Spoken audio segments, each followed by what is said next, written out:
Hello and welcome. I'm Kriti Mehta and you're watching the World Report on NewsX World. Let's take a look at some of the top headlines this hour. BNP expresses confidence in forming government after landmark poll. Opposition says won't engage in obstructive politics. World leaders congratulate Tariq Rahman. President Trump warns Iran of a very traumatic outcome without a nuclear deal. He expressed hope for progress in the next month following his White House meeting with Netanyahu. North Korea vows a terrible response to any further drone incursions from the south. Seoul denied official involvement in the January incident, attributing it to civilians.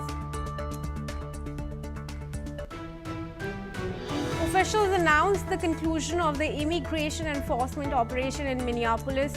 A congressional hearing reviewed ICE's presence while a judge ruled that detainees were denied access to lawyers. Obama says US is less safe after Trump reverses Obama-era ruling that greenhouse gases endanger public health. The White House called the reversal the largest deregulation in American history, saying it would make cars cheaper. US President Donald Trump says Israeli Prime Minister Benjamin Netanyahu should receive a pardon for corruption charges, saying Israeli President Isaac Herzog should be ashamed of himself for not granting one. Russia fully blocks a US messenger app, WhatsApp, owned by Meta Platforms, for failing to comply with local law, suggesting Russians turn to a state-backed national messenger, Max, instead. NASA set to launch 4 astronauts to the International Space Station, replacing a crew that was evacuated early due to a medical issue. The pre-dawn launch was delayed by 2 days over adverse weather forecasts across the US East Coast. Alright, viewers, on to now the top of focus. Malaysia and China have both congratulated Bangladesh on the successful conduct of its election. Malaysian Prime Minister Anwar Ibrahim extended his congratulations to Tariq Rahman and the Bangladesh Nationalist Party for their victory, praising the Bangladeshi people for their democratic decision. He also expressed eagerness to strengthen bilateral ties with the new leadership. China has also congratulated the BNP for taking the lead and acknowledged the smooth election process. The BNP alliance is currently leading with 213 seats secured in the 299-member Jatiya Sangsad and is confident of winning a 2/3 majority. Joining me now in this discussion is retired Major General G.G. Dwivedi. He's a war veteran and a professor of international relations and strategic studies. Joins us from New Delhi. General Dwivedi, thanks very much. It's a pleasure to have you on NewsX World. Thank you, Kriti. Thank you very much. General, what's your first assessment of BNP sweeping the polls, getting a 2/3 majority along with its allies, and making all those slew of promises? The challenges ahead for Tariq Rahman are aplenty, from economy to security. How do you think this leader who had been in exile for 17 years and faces cases of corruption is going to tackle that challenge?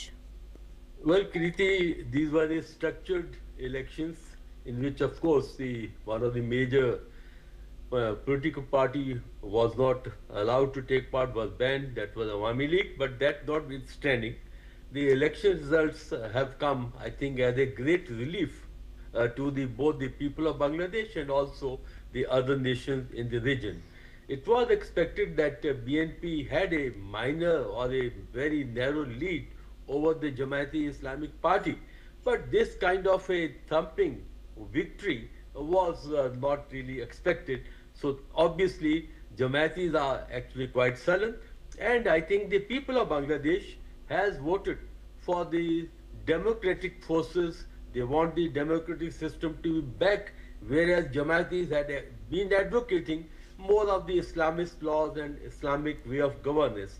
So to that extent, I think the results are very positive, encouraging, and naturally people of Bangladesh deserve to be congratulated on their very fine judgment. And now, how exactly Tariq Rahman is going to govern? Because winning election is one, Kriti, but running the country is a challenge. That's where the challenge starts. Yeah. And Tariq Rahman doesn't have any political background, and you rightly said that he went into exile because of the very corruption charges, and I was reading that his academic qualifications are barely grade 12. So I think this is going to be a major challenge, and only way he can mitigate the challenge is to pick up a very accomplished and people who part of his team who exactly know the nuances of running a country, both politically, economically, and also the strategic dimension, because foreign policy is also very important today, because how the nations actually deal with other nations, especially in the era when there's so much of uncertainty. I think these challenges are going to be paramount, but then again, it will all depend how Tariq Rahman chooses his team, how he gives the direction, and how he navigates through the very challenges times that lie ahead of Bangladesh. Kriti. Right, General, now let's also talk about the fact that Jamaat has also got a significant number of seats, about 70.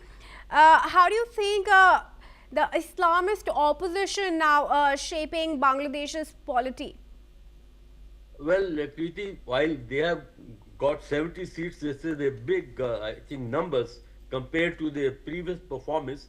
But obviously, their, philosophy or their, ways of running the country have not gelled well with the public. So therefore, I think they were expected to give a very close fight, but that has not happened.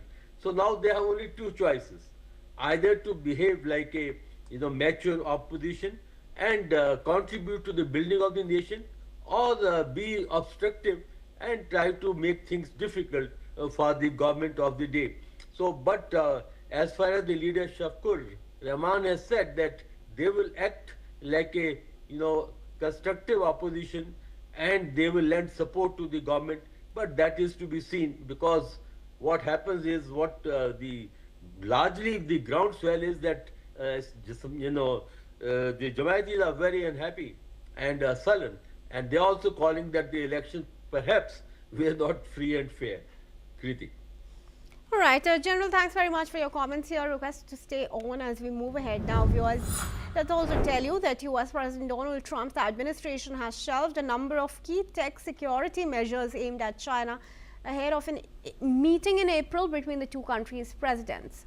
The measures include a ban on China's telecoms US operations and restrictions on sales of Chinese equipment for US data centers. The US has also put on hold a proposed bans on domestic sales of routers made by TP-Link and the US internet business of China Unicom and China Mobile, along with another measure that would bar sales of Chinese electric trucks and buses in the US. General Dwivedi continues to stay with us. I request him to join us back with his first comments on this. Do you think these roadblocks as far as the use of Chinese electrical equipment are concerned will be addressed in this meeting between the two leaders? Well, Kriti, President Trump had unleashed the trade war, and the tension had run high between China and US, and as we know that their trade is almost to the tune of $658 billion, and America has a deficit of something like $262 billion. Now, as President Trump and President Xi are meeting in April, so therefore I think these steps have been taken to build a, I would say, favorable ground or create a kind of a foundation on which the talks can be held, and that ecosystem is required to make big decisions during such meetings. And of course, Americans are very sensitive to the Chinese electronic equipment, especially when it is used in the telecommunication, and as you rightly said, the routers, and even the electric trucks, because that will seriously affect the American electric vehicle industry. So I think these steps have been taken as a preemptive steps to tone down the tension, to build favorable groundswell so that the two leaders, when they meet in a harmonious atmosphere and they are able to take the trade issues forward. But I like to make two important points here. Firstly, we need to look at the larger strategic picture, and that is the national security strategy of America, which has clearly states that as far as America is concerned, China is the main adversary. But at the same time, it has been stated that they will not like to go into conflict with China, but resolve the issues on the trade front. But at the military front, they like to confront China both in the Western Pacific and the other part of the region. So that is point number one. And point number two is Trump, his trade war has not gone as per his expectation. So therefore, he like to make some mid-course correction and ensure that some of the issues that like bans on the electronic and telecom equipment is softened up so that the trade issues are more smoothened out and the tension is alleviated. All right. General, thanks very much for your comment and for joining us here at NewsX World. And we now move on. Viewers, let's tell you that Beijing is now urging Tokyo to protect the rights and safety of Chinese crew members after Japanese authorities seized a Chinese fishing boat and arrested its captain in waters near Japan. The incident took place off Nagasaki, where Japanese officials say the vessel failed to stop for inspection in Japan's exclusive economic zone and was subsequently detained. China's foreign ministry spokesperson called on Japan to strictly respect the China-Japan fisheries agreement, enforce laws fairly, and ensure the safety and legitimate rights of the crew of the Chinese. And shifting focus now, US President Donald Trump has also taken to his social media platform Truth Social to declare that relations between the US and Venezuela are extraordinary, highlighting renewed cooperation under Venezuela's interim leadership. Trump praised dealings with Delcy Rodriguez and her representatives, saying that oil is beginning to flow again and that large amounts of money, unseen for many years, will soon benefit the Venezuelan people. Trump also commended Secretary of State Marco Rubio and US representatives for their efforts, but stressed that only those approved by the US State Department can act on behalf of the government, rejecting any unofficial involvement by private individuals. He specifically noted that Harry Sargent III has no authority to represent the United States in Venezuela policy, despite media reports about his ties to the oil sector.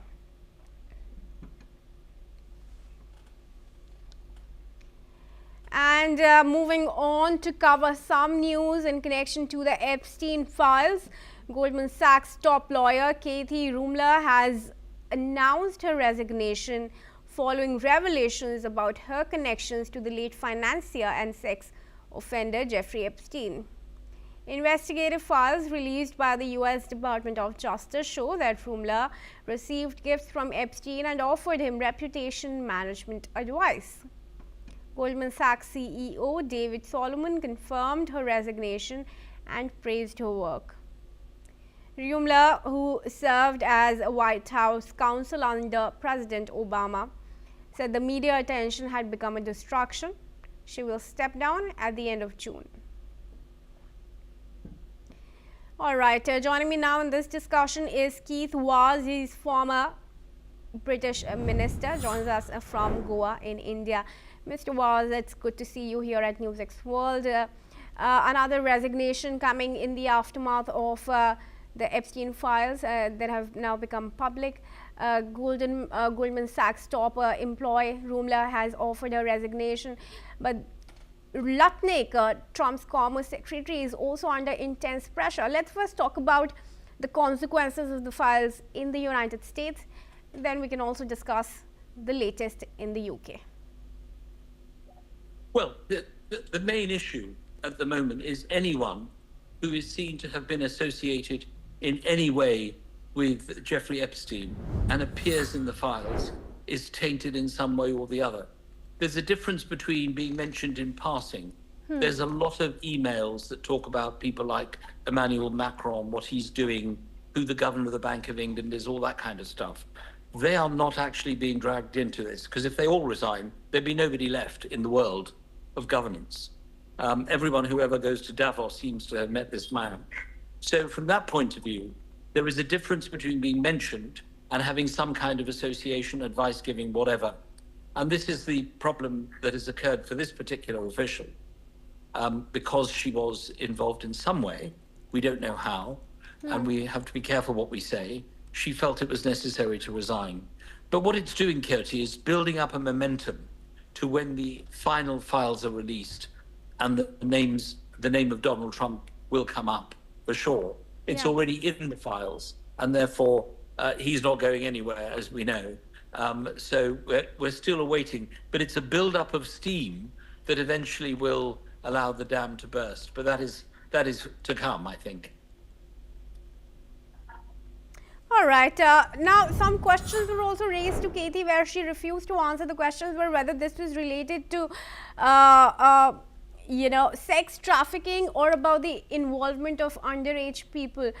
Those are, again, serious charges, but Katie has offered no response, only a resignation. How much is this going to help the investigation?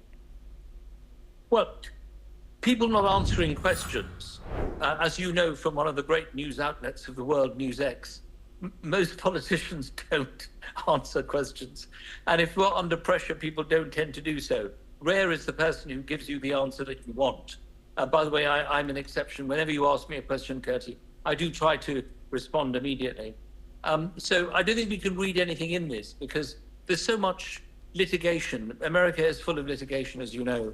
There are lawyers around every corner. So people are being very careful what they say. So I don't think we should read anything into this on this particular matter. So we should be very cautious about doing things that are based on people not answering questions. But she's obviously taken legal advice. Most of them do. Most of them have at least one, sometimes two or three lawyers. And therefore it is important that we recognize that that isn't in itself an answer. Eventually you will get more answers coming out. The only place where you can definitely get answers is at a congressional committee. What's interesting is I'm not sure what's supposed to have happened about the appearance of Bill and Hillary Clinton. They were due to appear this week, I think. They've asked for an open hearing in Washington. The Republicans have asked for a closed hearing. I don't know whether you know anything more than I do, but I think we're all awaiting that. That's going to be the big testimony day, which will be essential in terms of how you get to the truth of what has happened. Now, in the UK, Mandelson was also in touch with Epstein. That's what the allegations are. And that's also, of course, raising calls for the resignation of Keir Starmer. Do talk to us about how the UK politics is shaping up post these revelations. Well, as you see, I'm not actually in Britain at the moment. I'm in Goa, but I've just come from Britain. It is like I've never seen before.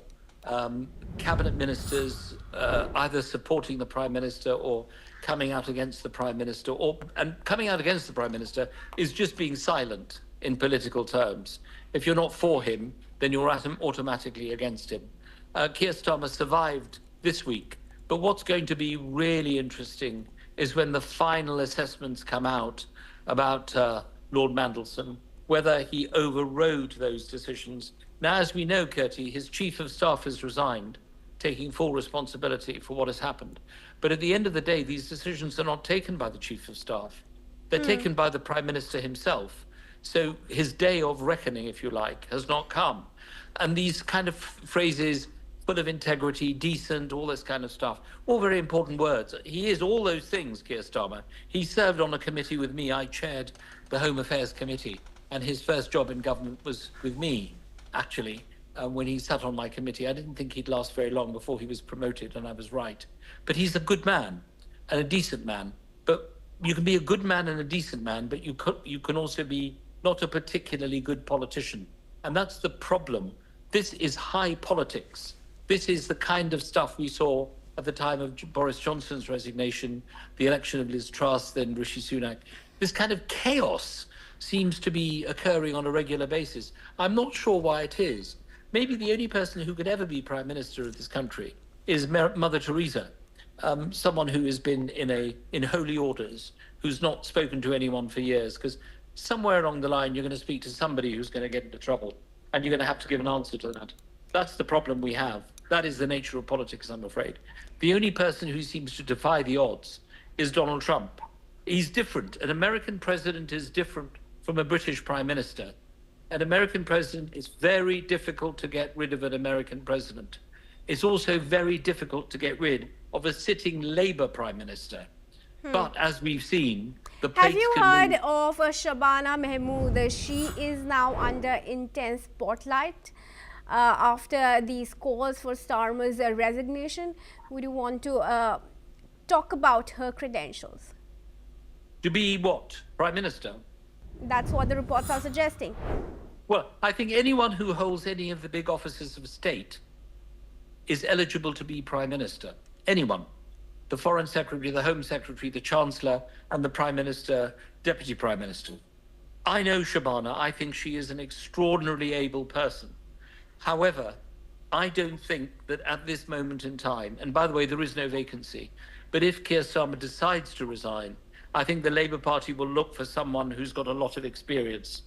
And I have a feeling that's probably going to be either Ed Miliband or possibly Yvette Cooper, the Foreign Secretary, or Hilary Benn. They're going to look for someone with a lot of experience to do this job. Because if you believe the opinion polls, then Labour is going to lose the next election. So what they will be looking for is not necessarily a Starmer Mark II. Remember, Keir has not been in Parliament for that long. He's very able, very good at his job, but he's only been in politics for a very short time, whereas someone like Ed Miliband has been in there for years and years and has been to many crises. I wasn't someone who supported Ed Miliband when he ran for leader. I supported his brother David Miliband. I think there are a whole lot of people, but there is no vacancy. Until he says, I am resigning, this can carry on and on and on and on. And Keir Starmer is not going anywhere. You do not go into Parliament, fight an election, become the leader of the party, then become Prime Minister to give it up in 30 seconds. Those who think he's going to go tomorrow, you have to remove them dragging and screaming. Okay.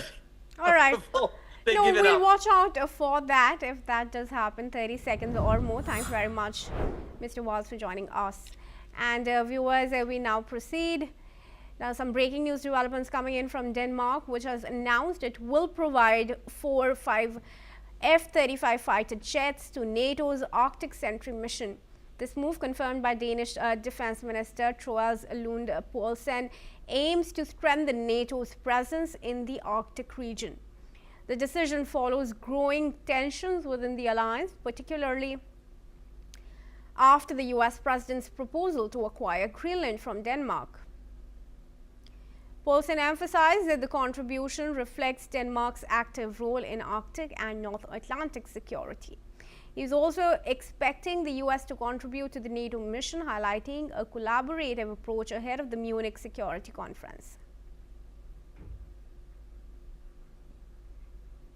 And now proceeding once again, viewers, US President Donald Trump has posted on Truth Social praising Attorney General Pam Bondi for doing a great job at a recent hearing about the Jeffrey Epstein case. He says the hearing showed, according to him, that he was fully cleared of Russia type accusations, and that Democrats, especially big donors and politicians, were the ones proven guilty of wrongdoing. Trump criticized Republican Congressman Thomas Massie, saying Massie looked foolish and is losing support in Kentucky, comparing him to Liz Cheney. Trump also claimed that people only paid attention to Epstein when it might hurt him politically, not even when Epstein was alive. He argues Democrats are trying to distract from Republican successes and suggests they should focus instead on issues like border security and policies on trans people.